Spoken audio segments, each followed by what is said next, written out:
done a video on this, and I know it's a little bit controversial, and I'll tell you why. Is what I like to call steamy windows, baby. Steamy windows. Oh, I can't even sing. But the Misty goggles, right? And I'm sorry, I'm not even shy to say it. All those goggle manufacturers out there that sell you the shit hottest, latest tech, never missed up goggles, bollocks. I challenge, and I say I challenge any manufacturer of goggles. You send me a pair of goggles, I'll pay for them if you tell me that those things are going to work and they'll never mist up. I'm sorry, I don't know about your experience, but I've never. If you buy a brand new pair of goggles, you put them on, they will not mist up. 2, 3, 4, 5 swims, maybe a week or two, they're going to mist up. I don't know. Yeah, I think it's different for everyone. I think everyone's face shape is ever so slightly different. There are a multitude of reasons that do or don't. I've always been quite lucky that mine have never really struggled too badly, but they still do, undoubtedly. I still don't understand why more triathletes don't do what. As a swimmer, I grew up and everybody just had a little bottle of the anti-fog spray, and triathletes don't seem to know too much about anti-fog spray. I say to you, yeah, that will also work. But for those of us who don't, no, and the spitting also. Look, I'm not disagreeing with you, but I am. The mist sprays, the fancy shit you buy to put in them, clean them this way, the spit in them, the licky tongue, someone else's tongue, whatever. I'm not sure I've ever heard it using someone else's tongue.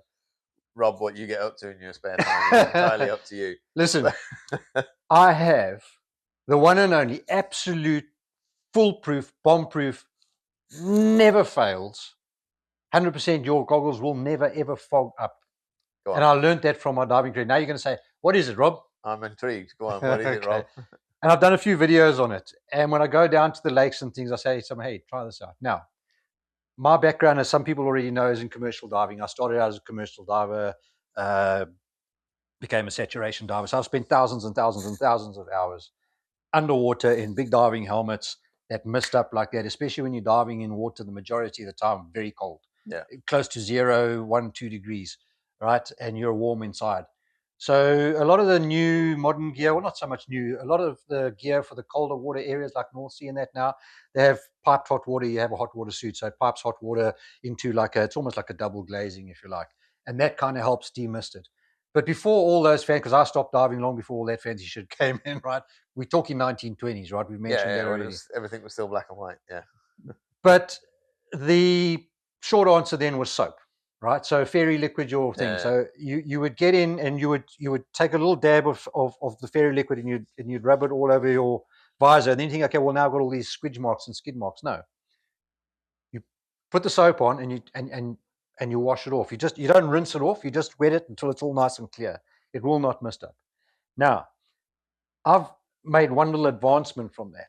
In that, all the guys say I'm a bit of a freaking pansy, but when you're down there and you're sweating away and you're always going to get water in your helmet, doesn't matter who you are, there's going to be water in your helmet and it starts to slosh around. You're upside down, hammering things, doing this, doing that, and it'll wash over some of that residual soap in that hat and it's going to get in your eyes, right? It's going to burn like shit and you can't get in there.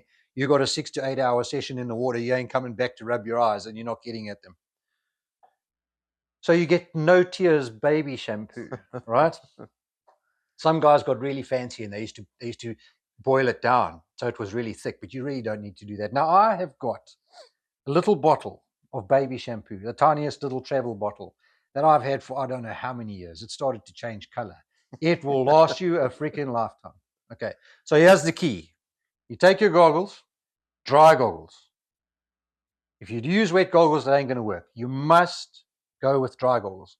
You take your dry goggles and literally a dot of that baby soap, because you ain't going to burn your eyes, right?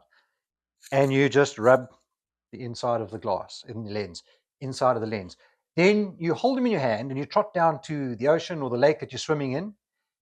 In the water you're swimming in, because of that temperature is key, right? You don't wash them out, rub them out with your hands. You just swish them through the water, rinse them out, look up and you'll see they're clear as day. So put them on and you can swim till the cows come home. They will not mist up. I challenge anyone, including you, Matt, right, to give that a go. Challenge accepted. I don't want no tears in your eyes because you used the wrong soap. Okay.